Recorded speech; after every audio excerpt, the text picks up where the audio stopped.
নমস্কাৰ আপোনালোক সকলোকে পুনৰবাৰ টিকে মাইণ্ডৰ অন্য এটাৰ ৰাতিপুৱাৰ ধামাকাদাৰ খবৰলৈ স্বাগতম জনাইছোঁ। অন্য দিনাৰ দৰে আজিও আপোনালোকৰ বাবে দিনটোৰ কেইবাটাও গুৰুত্বপূৰ্ণ খবৰ লৈ আহিছোঁ। ভিডিঅ'টো প্ৰথমৰ পৰা শেষলৈকে চাই থাকিব। আগবাইছোঁ আজিৰ প্ৰথমটো খবৰ ফালে। প্ৰথম খবৰটো জনোৱাৰ আগতেই আপোনালোক সকলোকে সৰুকৈ এটা অনুৰোধ, যদি খবৰকেইটা চাই ভাল পায় তেন্তে লাইক এটা কৰিবলৈ কিন্তু নাপাহৰিব। প্ৰথম খবৰটো ওলাই পৰিছে নাজিৰাৰ পৰা। নাজিৰাৰ পংকজ দাস নামৰ এজন যুৱকে এটা বিস্কুটৰ ফেক্টৰী আৰম্ভ কৰিছিলে, কিন্তু সেই যুৱকজনৰ বিস্কুটৰ ফেক্টৰীটো বিস্কুট মহতিয়াই নিয়াৰ দৰে লাল চাহে যেনেকৈ বিস্কুট মহতিয়াই নিয়ে, ঠিক তেনেকৈ বানপানীয়ে তেখেতৰ বিস্কুটৰ ফেক্টৰীটো মহতিয়াই নিয়ে বুলি খবৰ ওলাই পৰিছে। আৰু সেই যুৱকজন বৰ্তমান সময়ত হতাশাত ভুগিছে, যিহেতু তেখেতে বিজনেছ কৰিবৰ কাৰণে ওলাই আহিছিলে, তেখেতৰ হাতত বৰ বিশেষ পুঁজিও নাছিলে, কিন্তু এই বানপানীয়ে তেখেতৰ গোটেই সপোন ভাঙি চুৰমাৰ কৰি পেলালে। ভাবক কি আপোনালোকে, এটা ফেক্টৰী তেখেতে নিৰ্মাণ কৰিছে, নিজে এষ্টাব্লিছ হোৱাৰ লগতে আন 10জন অসমীয়া যুৱক যুৱতীক এষ্টাব্লিছ কৰিম বুলি তেখেতে ভাবিছিলে, কিন্তু বানপানীয়ে তেখেতৰ সেই সপোন কৰি ৰাখিলে, তেখেতৰ সপোন চুৰমাৰ কৰি পেলালে। গতিকে অসম চৰকাৰক ৰিকুৱেষ্ট কৰিম, এনেকুৱা ধৰণৰ যিসকল যুৱক যুৱতী আছে তেওঁলোকক পুনৰ সংস্থাপন দিবৰ বাবে যাতে কিবা ব্যৱস্থা কৰি দিয়ে। কাৰণ তেওঁলোকে এই যিবিলাক নেকি কাম কাজবিলাক কৰিছিলে, নিশ্চয়কৈ চৰকাৰৰ পৰা লোন লৈ হওক বা বেংকৰ পৰা লোন লৈয়ে হওক তেওঁলোকে কাম কাজখিনি আৰম্ভ কৰিছে। গতিকে তেওঁলোকৰ প্ৰতিষ্ঠানটোৱে যেতিয়া তেওঁলোকৰ হাতত নাই, তেওঁলোকে সেই লোন বা EMI পে' কৰাত যথেষ্ট অসুবিধা হ'ব। গতিকে চৰকাৰক অনুৰোধ জনাইছোঁ, চৰকাৰে যাতে তেওঁলোকক ইনষ্টেণ্টলি তেওঁলোকৰ পুনৰ বিজনেছটো এষ্টাব্লিছ কৰিবৰ কাৰণে সহায় কৰে। তো এই বিজনেছ বা তেওঁলোকৰ ক্ষতিপূৰণ দিবৰ কাৰণে যাতে 2-3 বছৰ বা ইলেকশ্যনৰ আগলৈকে নৰয়, তাৰ বাবে অনুৰোধ জনাইছোঁ। আগবাইছোঁ ইয়াৰ পাছৰটো খবৰ ফালে। বানপানী হোৱাৰে পৰা অখিল গগৈয়ে নন ষ্টপ মানুহবিলাকৰ লগত লাগি আছে। এতিয়া MLA মন্ত্ৰীসকলে কৈছে যে অখিল গগৈয়ে ৰাজনীতি কৰিছে, বানপানীক লৈওনো ৰাজনীতি কৰিব লাগেনে? তো মই এটা কথা ক'ব বিচাৰোঁ, যদি অখিল গগৈয়ে মানুহৰ লগত লাগি থকাটো ৰাজনীতি কৰা হৈছে, তেনেহ'লে এনেকুৱা ৰাজনীতিৰ দৰকাৰ আছে বুলি মই ভাবোঁ। নে কি ভাবে আপোনালোকে কমেণ্ট ছেকশ্যনত জনাব। AC ৰুমত বহি প্ৰতিবাদ কৰি থকাটোকে ৰাজনীতি নহয়, বা ইলেকশ্যনৰ পূৰ্বে আহি ৰাইজক ভোট খোজাটোৱেই ৰাজনীতি নহয়। ৰাইজৰ প্ৰত্যেকটো দুখৰ সমভাগী হ'ব পাৰিব লাগিব। আৰু এতিয়া যদি ইলেকশ্যন হ'লহেঁতেন, ইলেকশ্যনলৈ আৰু যদি 10-12 দিন থাকিলেহেঁতেন, তেতিয়া আপোনালোকে দেখা পালেহেঁতেন প্ৰত্যেকটো ফেমিলিয়ে ইতিমধ্যে হয়তো ঘৰ দুৱাৰ বনোৱাৰ বাবে তেওঁলোকে সাহায্য পায়ে গ'লহেঁতেন। যিহেতু ইলেকশ্যন হৈ গৈছেহে, তো তেওঁলোকে ক্ষতিপূৰণ পাবৰ কাৰণে কিন্তু 4-5 বছৰ লাগি যাব। তো অখিল গগৈ ডাঙৰীয়াদেৱে অসমৰ মুখ্যমন্ত্ৰী হিমন্ত বিশ্ব শৰ্মাদেৱক দাবী উত্থাপিত কৰিছে, যাতে উজনি অসমৰ এই যি বানপানী, এই বানপানীক নেশ্যনেল ডিজাষ্টাৰ বা নেশ্যনেল ক্লাইমেটি ৰূপে ঘোষণা কৰিবৰ কাৰণে তেখেতে দাবী উত্থাপন কৰিছে, আৰু প্ৰত্যেকটো ফেমিলিক যাতে 10 লাখ টকাকৈ ক্ষতিপূৰণ দিয়ে তাৰ দাবী উত্থাপিত কৰিছে অখিল গগৈ ডাঙৰীয়াদেৱে। এতিয়া একাংশ অন্ধভক্তই আকৌ তেখেতক গালি গালাজ দিবলৈ আৰম্ভ কৰি দিব। অখিল গগৈক চুমা বাবা, এইবাৰ বা কি বুলি কয় তাৰ কোনো ঠিক নাই। গতিকে আপোনালোকেহে ৰাজনীতি কৰিছে। অখিল গগৈয়ে ৰাজনীতিৰ ঊৰ্ধত গৈ ৰাইজৰ হৈ কাম কৰিছে, আৰু তেখেতে যদি ৰাজনীতিও কৰিছে, মোৰ মতে এনেকুৱা ৰাজনীতি ৰাইজৰ পক্ষত ভাল। আগবাইছোঁ ইয়াৰ পাছৰটো খবৰ ফালে। ইয়াৰ পাছৰ খবৰটো ওলাই পৰিছে ৰূপজ্যোতি কুৰ্মী ডাঙৰীয়াৰ ওপৰত। তো ৰূপজ্যোতি কুৰ্মী ডাঙৰীয়াই বান পৰিস্থিতিৰ মাজতে তেখেতৰ দামী থাৰখনত উঠি মৰিয়নি সমষ্টিৰ টিয়কৰ লাহন গাঁৱত উপস্থিত হৈছিল বুলি খবৰ ওলাই পৰিছে। আৰু ৰাইজে অভিযোগ দিছে যে আমি চৰকাৰৰ পৰা এতিয়ালৈকে একোৱেই সাহায্য পোৱা নাই। তো তেখেতে ৰাইজক আশ্বাস দিব লাগিছিলে যে ঠিক আছে, আপোনালোকে যদি সাহায্য পোৱা নাই তেনেহ'লে আপোনালোকক সাহায্য দিয়াৰ ব্যৱস্থা কৰিম। কিন্তু তেখেতৰ দামী গাড়ীৰ ভিতৰত বহি ওলোটা যিসকলে অভিযোগ দিছে তেওঁলোকৰ লগতে তৰ্কত লিপ্ত হৈছে। তেখেতলোকক কৈছে যে আপোনালোকে ৰাজনীতি নকৰিব, আমি দিছোঁ, আমি দি আছোঁ। গতিকে তেওঁলোকে নাই পোৱা বুলি কৈছে, হয়তো নাই পোৱা চাগে, তাৰ কাৰণে নাই পোৱা বুলি কৈছে। তো আপুনি তেওঁলোকক ওলোটা কুৱেশ্যন কৰাতকৈ আপুনি যদি ক'লেহেঁতেন ঠিক আছে, আপুনি যদি নাই পোৱা, মই আপোনালোকক 1-2 দিনৰ ভিতৰত বা আজিয়ে আপোনালোকক দিয়াৰ ব্যৱস্থা কৰি আছোঁ, আপোনালোকে চিন্তা নকৰিব, তো ৰাইজে সেইটো সকাহ পালেহেঁতেন, ভাল পালেহেঁতেন। এতিয়া যদি এজন মন্ত্ৰী MLA কুৱেশ্যন কৰাটো ৰাজনীতি কৰা হয়, তেনেহ'লে কেনেকৈ হ'ব কওকচোন? সৰ্বসাধাৰণ জনতাই আপোনালোকক ভোট দি জিকাইছে, আৰু আপোনালোকক কুৱেশ্যনো কি কৰিব নোৱাৰিব? এইটো কেনেকুৱা কথা আকৌ গতিকতে ৰূপজ্যোতি কুৰ্মী ডাঙৰীয়াই এইটো কিন্তু বহুতেই বেয়া কাম কৰিছে আগবাইছো ইয়াৰ পাছৰটো খবৰৰ ফালে কক্ৰজ জনতা পাৰ্টিয়ে 20 তাৰিখৰ দিনাখন যি প্ৰতিবাদ সাব্যস্ত কৰিছিলে দিল্লীত তো সেই প্ৰতিবাদৰ পাছতেই গোটেই ভাৰতবৰ্ষৰ বিভিন্ন স্থানত কক্ৰজ জনতা পাৰ্টিক সমৰ্থন কৰি বিভিন্ন স্থানত আমি প্ৰতিবাদ সাব্যস্ত কৰা দেখিবলৈ পাইছো এটা বিভিন্নজন কক্ৰজ জনতা পাৰ্টিৰ সমৰ্থকৰ ওপৰত একচন লোৱা গৈছে তেওঁলোকৰ ওপৰত এনএছএ লগাইছে গোচৰ ৰুজু কৰা গৈছে এতিয়া সেই সময়তে উচ্চতম ন্যায়ালয়ৰ মানে সুপ্ৰিম কোৰ্টৰ জ্যেষ্ঠ অধিবক্তা কপিল সিবাল ডাঙৰীয়াই ঘোষণা কৰিছে যে যিসকলৰ ওপৰত চৰকাৰে জোৰ জুলুমভাৱে তেওঁলোকৰ ওপৰত কেছ ৰুজু কৰিছে তেওঁলোকক এতিয়া আইনী সাহায্য দিব বা আইনী সহায় কৰিব মানে উকিল সন্থা তৰফৰ পৰা তো যিজন নেকি জ্যেষ্ঠ অধিবক্তাই কৈছে যে আমি তেওঁলোকৰ হৈ এতিয়া কেছ খেলিম আৰু লগতে CJPৰ ৱেবছাইটৰ বাবে 1 কোটি টকাও আগবঢ়াম বুলি তেওঁলোকে ঘোষণা কৰি দিছে কাৰণ দেখিছে কিবা এটা চেঞ্জ আনিব বিচাৰিছে এতিয়ালৈকে তেওঁলোকে পলিটিক্সৰ সৈতে তেওঁলোকৰ সম্পৰ্ক হোৱা নাই মোৰ মতে পলিটিক্সৰ সৈতে যদি সম্পৰ্ক নাথাকে কক্ৰজ জনতা পাৰ্টিৰ তেনেহলে এইটো এটা ভাল পাৰ্টি ৰূপে পৰিগণিত হ'ব আগন্তুক সময়ত হয়তো তামিলনাডুৰ নিচিনাকৈ চৰকাৰ সলনিও কৰিব পাৰে কক্ৰজ জনতা পাৰ্টিয়ে কিন্তু আন পলিটিক্যাল পাৰ্টিৰ লগত যদি হাত মিলায় তেনেহলে একো কাম নাই তেওঁলোকৰ একো নহব আগবাইছো ইয়াৰ পাছৰটো খবৰৰ ফালে অসমৰ মুখ্যমন্ত্ৰী ডক্টৰ হিমন্ত বিশ্ব শৰ্মা দেৱে বান পৰিস্থিতিৰ মাজতে আপোনালোক সকলোৰে কাৰণে এটা ভাল খবৰ ঘোষণা কৰিছে আপোনালোকৰ ঘৰত যদি 70 বছৰতকৈও মানে ওপৰৰ বয়োজ্যেষ্ঠ ব্যক্তি আছে বা আপোনালোকৰ ঘৰত যদি শাৰীৰিকভাৱে অক্ষম ব্যক্তি আছে তেওঁলোকে KYC কৰিবৰ কাৰণে এতিয়া বেংকত যাব নালাগে বুলি ঘোষণা কৰিছে বেংকত নোযোৱাকৈ তেওঁলোকে KYC কৰিব পাৰিব তো তেওঁলোকৰ কাৰণে কেইটামান মোবাইল নাম্বাৰ জাৰি কৰিছে যিসকলৰ বয়স 70 প্লাস হৈছে আৰু যিসকল শাৰীৰিকভাৱে অক্ষম তেওঁলোকৰ কাৰণে কেইটামান মোবাইল নাম্বাৰ জাৰি কৰা হৈছে তো মোবাইল নাম্বাৰ কেইটা স্ক্ৰিনত মই আপোনালোকক দি দিছো তো বেংক অনুপাতে আপোনালোকৰ যিটো বেংক হয় সেই মোবাইল নাম্বাৰটোত আপোনালোকে কল কৰি আপোনালোকৰ ঘৰৰ মা দেউতা বা আপোনালোকৰ ঘৰত যদি শাৰীৰিকভাৱে অক্ষম কোনোবা আছে তেওঁলোকৰ KYC সম্পন্ন কৰিব পাৰে বা মই যে জিআই আছো পেনশনাৰ সকল বিশেষকে মই যে জিআই আছো তাৰ প্ৰমাণীকৰণ কৰিব পাৰে আগবাইছো ইয়াৰ পাছৰটো খবৰ ফালে এইখিনিতে খবৰ লাই পৰিছে শিৱসাগৰৰ খেতিয়কসকলক 100 বিঘা মাটিত খেতি কৰিব পৰাকৈ এতিয়া কঠিয়াৰ ব্যৱস্থা কৰি দিব হদো টাই আহোম ছাত্ৰ সন্থা তৰফৰ পৰা হদো টাই আহোম ছাত্ৰ সন্থাৰ শিৱসাগৰ জিলা সমিতিয়ে ঘোষণা কৰিছে যোৱাকালি যে প্ৰায় 100 বিঘা মাটিৰ খেতি কৰিব পৰাকৈ কঠিয়া যোগান ধৰিব এতিয়া সংগঠনটোৰ শিৱসাগৰ জিলাৰ সভাপতি তপন চটিয়াই ফেচবুক পেজৰ জৰিয়তে যোৱাকালি এই কথা সদৰি কৰিছে আৰু এইটো এটা মই ভাবো তেওঁলোকে যথেষ্ট প্ৰশংসনীয় পদক্ষেপ হাতত লৈছে এতিয়া মানে প্ৰত্যেকই ধৰি লওক কিছুমান কমন বস্তু দি আছে পানী চাউল দালি নিমখ এনেকুৱা কিছুমান কমন বস্তু দি আছে যিবিলাক বস্তু দৰকাৰো কিন্তু প্ৰয়োজনতকৈ কিছুমানক বেছিকেও দি দিছে কিন্তু এনেকুৱাও কিছুমান বস্তু আমি দিব লাগিব যিবিলাক বস্তু নেকি দিলে মানে প্ৰকৃতাৰ্থত ইন ফিউচাৰ সুবিধা হয় মই যোৱাকালি এটা ভিডিঅ'ত কৈছিলো আপোনালোকক যে চৰকাৰে এটলিষ্ট এই তিনিখন ডিস্ট্ৰিক্টৰ কাৰণে কেইটামান বস্তু একেবাৰে বিনামূলীয়া কৰি দিব লাগে এই আগন্তুক 1-2 মাহৰ কাৰণে যেনে লোনসমূহৰ ক্ষেত্ৰত মনিটৰিয়াম পিৰিয়ড দিব লাগে 3 মাহ বা 6 মাহলৈকে কাৰণ বানপানী হৈছে কাম বন্ধ কৰা নাই তেওঁলোকে গাড়ীখনৰ বাইকখনৰ পাৰ্সনেল লোনৰ গুটৰ EMI কেনেকৈ পৰিশোধ কৰিব গতিকে 3 মাহৰ পৰা 6 মাহলৈ মনিটৰিয়াম পিৰিয়ড ঘোষণা কৰি দিব লাগে ইলেক্ট্ৰিচিটি বিল ফ্ৰী কৰিব লাগে এটাকৈ LPG সিলিন্ডাৰ বিনামূলীয়া কৰিব লাগে লগতে হোম ৰেন্টসমূহ পৰিশোধ কৰি দিব লাগে মানে ঘৰৰ ভাড়াসমূহ পৰিশোধ কৰি দিব লাগে আৰু অন্যহাতে সম্পূৰ্ণ বিনামূলীয়া চিকিৎসা বিনামূলীয়া মেডিচিনৰ ব্যৱস্থা কৰি দিব লাগে যাতে মানুহবিলাকে ইনষ্টেন্ট মানে এটা বুষ্টাপ পায়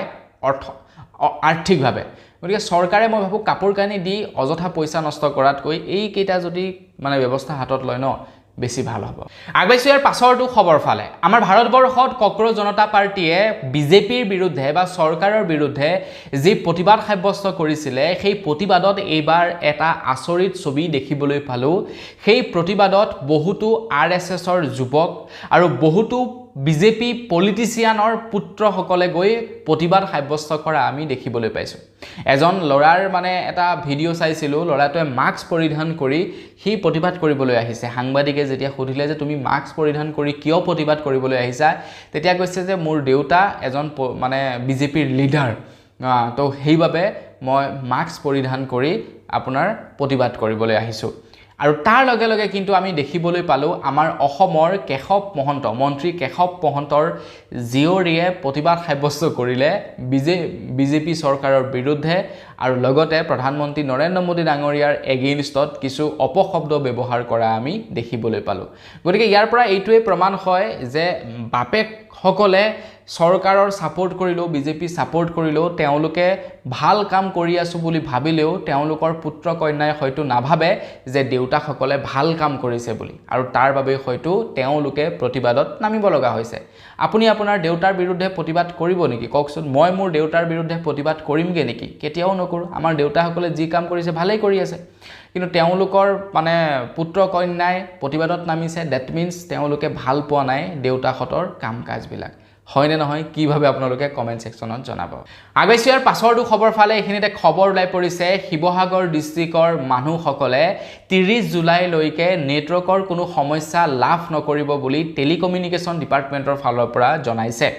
মানে 30 তাৰিখ পৰ্যন্ত আপোনাৰ যি সিম কাৰ্ডেই নহওক কিয় আপুনি যি কোনো টাৱাৰৰ পৰাই নেটৱৰ্ক লাভ কৰিব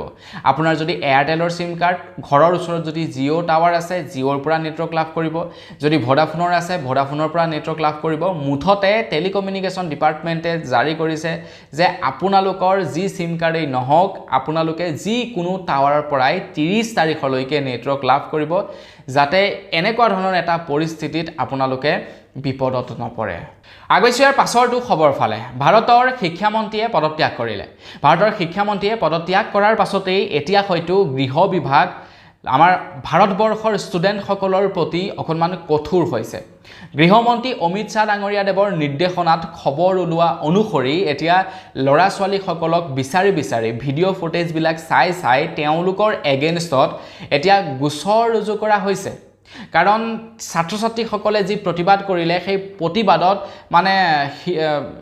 প্ৰতিবাদত মানে হাৰ মানি শিক্ষামন্ত্ৰীয়ে পদত্যাগ কৰিবলৈ বাধ্য হ'ল আৰু তাৰ পাছতে এতিয়া ছাত্ৰ ছাত্ৰীসকলৰ ওপৰত হয়তো চাগে মানে সেই পদত্যাগৰ মানে খুদ উঠাবৰ কাৰণে প্ৰতিশোধ লবৰ কাৰণে হয়তো বিচাৰি এতিয়া তেওঁলোকক হাৰাশাস্তিত ভগাইছে বুলি গৌৰৱ গগৈ ডাঙৰীয়া দেৱে যোৱাকালি এটা ফেসবুক পোষ্টৰ জৰিয়তে জনাইছে তেখেতে গৃহমন্ত্ৰী অমিত শাহ ডাঙৰীয়া দেৱক এই গোটেই যিখন খেল খেলি আছে সেই খেলখন নেখেলিবৰ কাৰণে অনুৰোধ জনাইছে ছাত্ৰ ছাত্ৰীসকলৰ ভৱিষ্যত আছে আৰু সেই ভৱিষ্যতক লৈ তো যি ধৰি লওক যতে ততে গোচৰ ৰুজু কৰিছে এৰেষ্ট কৰিছে এইবিলাক নকৰিবৰ কাৰণে আহ্বান জনাইছে যেহেতু এইটো এটা মানে সম্পূৰ্ণ মানে আনপলিটিক্স এটা মানে প্ৰতিবাদ আছে ইয়াতে পলিটিক্সৰ কোনো খেলেই নাই বিৰোধীৰ কোনো খেলেই নাই কোনো খেল নোহোৱাকৈ তেওঁলোকে প্ৰতিবাদ সাব্যস্ত কৰি মানে তেওঁলোকে সাকসেস পালে গতিকে তেওঁলোকৰ ওপৰত এনেকুৱা ধৰণৰ এটা কাম নকৰিবৰ কাৰণে আহ্বান জনাইছে গৌৰৱ গগৈ ডাঙৰীয়াই আগৈছিয়াৰ পাছৰটো খবৰ ফালে ফাইনেলি যোৱাকালি যোৰহাটৰ বিধায়কজন আহি পালেহি যোৰহাটৰ বিধায়কজন আছিলে আমেৰিকাত গৈ তেখেতে পৰিয়ালৰ সৈতে ঘূৰি আছিলে আৰু ফাইনেলি তেখেত যোৱাকালি আহি পালেহি আৰু তেখেতে কৈছে যে তেখেতে ভবাই নাছিলে এনেকুৱা এটা পৰিস্থিতি হ'বগৈ বুলি তেখেতে তেখেতৰ কন্যাৰ পিএইচডি ডিগ্ৰী মানে ডিগ্ৰী পোৱাৰ দিনাখন অৰ্থাৎ তেখেতৰ কন্যাই পিএইচডি ডিগ্ৰী কমপ্লিট কৰিছে আৰু তেখেতৰ কন্যাৰ সেই মানে ডিগ্ৰী পোৱা যি চেৰিমনি থাকে তাত উপস্থিত থাকিবৰ কাৰণে গৈছিলে তেখেতে ভবাই নাছিলে এনেকুৱা পৰিস্থিতি হঠাতে হৈ যাব বুলি আৰু যেতিয়া হৈ গ'ল তেখেতে মানে ৰিটাৰ্ণ আহিম বুলিও আহিব পৰা নাছিলে কাৰণ ফ্লাইটৰ টিকটৰ দাম বলে বহুত বেছি আছিল তাৰ কাৰণে তেখেতে আহিব নোৱাৰিলে আৰু তেখেতে কৈছে যে মই আহিব নোৱাৰিলেও মানুহবিলাকৰ হতুৱাই মই খবৰ খাতি লৈ আছো বুলি তেখেতে জনাইছে মোৰ মতে বিপদৰ সময়তহে মানুহক লাগে বিপদ পাৰ হৈ যোৱাৰ পাছত মানে মানুহৰ দৰকাৰ নহয় গতিকে সেই হিচাপতটো আমি গৌৰৱ গগৈকে ভাল বুলি ক'ব লাগিব আগৈছিয়াৰ পাছৰটো খবৰ ফালে আপুনি বাৰু ক্ৰেডিট কাৰ্ড ব্যৱহাৰ কৰে নেকি কমেন্ট সেকশনত জনাওকচোন যদি আপুনি ক্ৰেডিট কাৰ্ড ব্যৱহাৰ কৰে তেনেহলে আপোনালোকৰ কাৰণে এটা ৰিকুৱেষ্ট আপোনালোকে কেতিয়াও ক্ৰেডিট কাৰ্ডৰ বিলৰ মিনিমাম ডিউ পেমেন্ট নকৰিব মানে ক্ৰেডিট কাৰ্ড যিসকলে ব্যৱহাৰ কৰে তেওঁলোকে জানে দুটা বিল আহে তেওঁলোকৰ হাতত এটা হৈ গ'ল টোটেল এমাউন্ট আৰু এটা হৈ গ'ল মিনিমাম ডিউ মানে এটা বিল এমাউন্ট আহে যে আপুনি এই মাহত তো মানে 10,000 টকা পেমেন্ট কৰিব লাগিব যদি আপোনাৰ হাতত 10,000 নাথাকে তেনেহলে আপুনি 2,000 টকাও পেমেন্ট কৰিব পাৰে তেনেকুৱা অপচন দিয়ে তো আপোনালোকে সেই মিনিমাম বেলেন্সটো কেতিয়াও পে নকৰিব গোটেই এমাউন্টটো আপোনালোকে পে কৰিব আৰু এইটো মানে ৰিকুৱেষ্ট কৰিছে মানে ৰিকুৱেষ্ট নহয় এইটোটা আপোনালোকৰ বাবে তথ্য ওলাই পৰিছে যে যিসকলে মিনিমাম বেলেন্স পে কৰে তো তেওঁলোকৰ মানে ধাৰৰ বুজাহে বৃদ্ধি হৈ যায় তাৰ বাহিৰে একো নহয় কাৰণ মিনিমাম বেলেন্স পেমেন্ট কৰিলেও তেওঁলোকৰ এটা পেনাল্টি চাৰ্জেছ লগায় আৰু সেই পেনাল্টি চাৰ্জেছটো বহুত বেছি হয়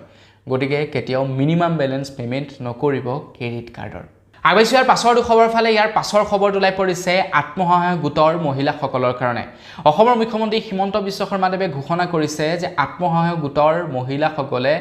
ঋণ লবলৈ যাওঁতে যিনেকি ষ্টাম্প শুল্ক পৰিশোধ কৰিব লাগে সেই ষ্টাম্প শুল্ক এতিয়া পৰিশোধ কৰিব নালাগে বুলি জনাইছে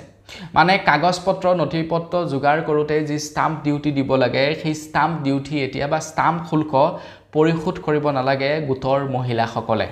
মানে মহিলাসকলে ঋণ লবলৈ যাওঁতে তেওঁলোকৰ যথেষ্ট পৰিমাণৰ টকা খৰচা হয় প্ৰসিডিং বনোৱা কিবা কিবি ধেৰ ইটো হিটো খৰচা হয় তো সেই খৰচাবিলাক এতিয়া লাঘৱ হ'ব বুলি জনাইছে মুখ্যমন্ত্ৰী হিমন্ত বিশ্ব শৰ্মাদেৱে আগৈছো ইয়াৰ পাছৰটো খবৰ ফালে এখিনি খবৰ ওলাই পৰিছে যে আমাৰ ভাৰত চৰকাৰে তথা ৰিজাৰ্ভ বেংকে আমাৰ ভাৰতত 10 টকীয়া আৰু 20 টকীয়া প্লাষ্টিকৰ পইচা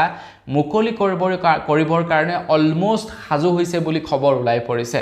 প্ৰথম পৰ্যায়ত প্ৰায় 200 কোটিটা 10 টকীয়া আৰু 20 টকীয়া নোট ছপা কৰিব বুলি জনাইছে ৰিজাৰ্ভ বেংকৰ ফালৰ পৰা ৰিজাৰ্ভ বেংকে কৈছে যে 10 টকীয়া নোট 100 কোটিটা প্ৰিন্ট কৰা হ'ব 20 টকীয়া নোট 100 কোটিটা প্ৰিন্ট কৰা হ'ব সৰ্বমুঠ 200 কোটিটা নোট প্ৰিন্ট কৰা হ'ব প্ৰথম পৰ্যায়ত 200 কোটিটা নোট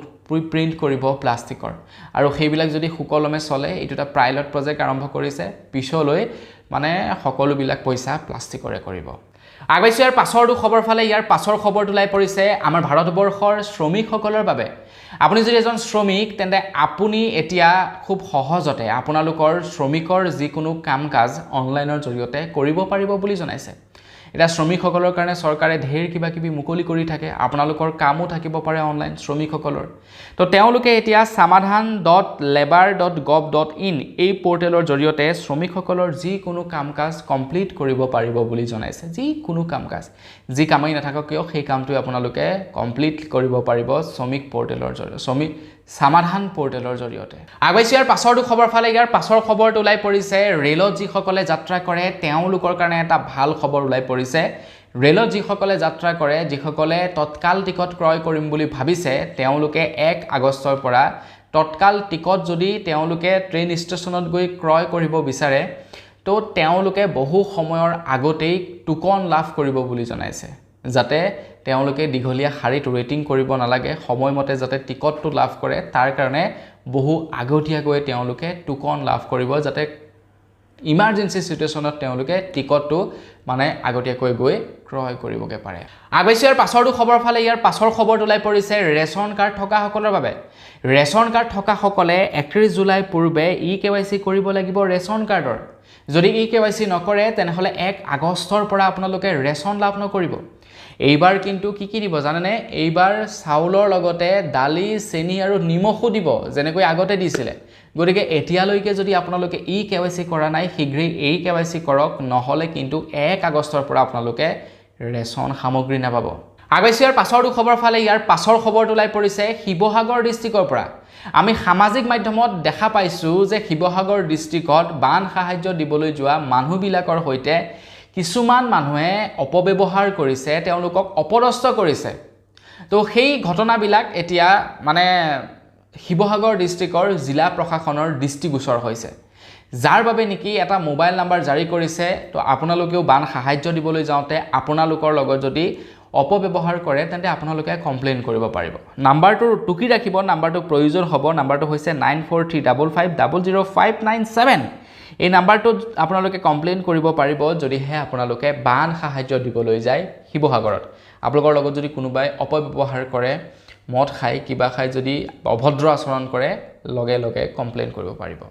আগবাইছোঁ ইয়াৰ পাছৰটো খবৰ ফালে খবৰ ওলাই পৰিছে মুখ্যমন্ত্ৰী হিমন্ত বিশ্ব শৰ্মাদেৱৰ পত্নী ৰিণিকী ভূঞা শৰ্মাৰ ওপৰত ৰিণিকী ভূঞা শৰ্মাৰ কোম্পানী প্ৰাইড ইষ্ট এণ্টাৰটেইনমেণ্টে এতিয়া চৰাইদেউৰ শিৱসাগৰ আৰু যোৰহাটৰ 50খন বিদ্যালয়ৰ মেৰামতিৰ বাবে 1 কোটি টকা আগবঢ়াব বুলি জনাইছে তাৰ লগতে ককা দেউতা নাতি আৰু হাতীৰ দ্বিতীয়ৰ উপাৰ্জনৰ পৰা প্ৰদান কৰিব এই ধনৰাশি মানে এই ফিল্মখনৰ পৰা যি টকা উপাৰ্জন কৰিছে তাৰে 1 কোটি টকা 50খন বিদ্যালয় মেৰামতিৰ বাবে আগবঢ়াব বুলি জনাইছে মানে ফিল্মখনে টকাও ইনকম কৰিলে নকৰিব বুলি ভাবিছিলোঁ মই যেতিয়া চাবলৈ গৈছোঁ মানে যেতিয়া টিকেট কাটিবলৈ গৈছোঁ তেতিয়া কৈছে টিকেট বৰ বিশেষ নাই কেইটামানহে আছে আপোনালোকে লাষ্ট পাছত গৈ ভিতৰত চাইছোঁ দেখোন চিনেমা হল খালী মানুহেই নাই নাজানো কি চিষ্টেমটো হৈছে কিন্তু মানুহ নাই কিন্তু টিকেট নাই বুলি কৈছে মানে টিকেট ভৰ্তি বুলি কৈছে নাজানো আৰু কি চিষ্টেম আগবাইছোঁ একেবাৰে শেষৰটো খবৰ ফালে একেবাৰে শেষৰ খবৰটো ওলাই পৰিছে জিঅ' সিম কাৰ্ড ব্যৱহাৰকাৰীৰ বাবে তো আপোনালোকে এতিয়া জিঅ' সিম কাৰ্ড ব্যৱহাৰ কৰি লাইভ টিভি মোবাইলতে চাব পাৰিব মাত্ৰ 55 টকাৰ প্ৰিমিয়াম ছাবস্ক্ৰিপশ্যনত 55 টকা দিলেই 30 দিনৰ বাবে আপোনালোকে এতিয়া টিভি চেনেলবিলাক লাইভ মোবাইল ফোনত চাই থাকিব পাৰিব OTT প্লেটফৰ্মৰ লগতে টিভি চেনেলৰ ছাবস্ক্ৰিপশ্যন মাত্ৰ 50 টকাত পাব আগতে এটা OTT প্লেটফৰ্মৰ ছাবস্ক্ৰিপশ্যন প্ৰায় 200 টকা পৰ্যন্ত হয় 1000 টকা 1200 টকা পৰ্যন্তও হয়গে কিন্তু এতিয়া 50 টকা 55 টকাত OTT প্লেটফৰ্মৰ ছাবস্ক্ৰিপশ্যন জিঅ'ই কিন্তু ধামাকা দি দিছে আকৌ দেই সবকে তো বন্ধু নিকল বস আজি ভিডিঅ' জানাবলগীয়া খবৰ ইমান কেইটা আছিল খবৰকেইটা জানি কেনে পালে কমেণ্ট ছেকশ্যনত জনাব যদি ভাল লাগিলে লাইক এটা কৰি থৈ যাব চেনেল যদি ছাবস্ক্ৰাইব কৰা নাই ছাবস্ক্ৰাইব কৰি ল'ব পুনৰ এটা লগ পোৱাৰ বিদায় মাগিছোঁ ধন্যবাদ জয় অসম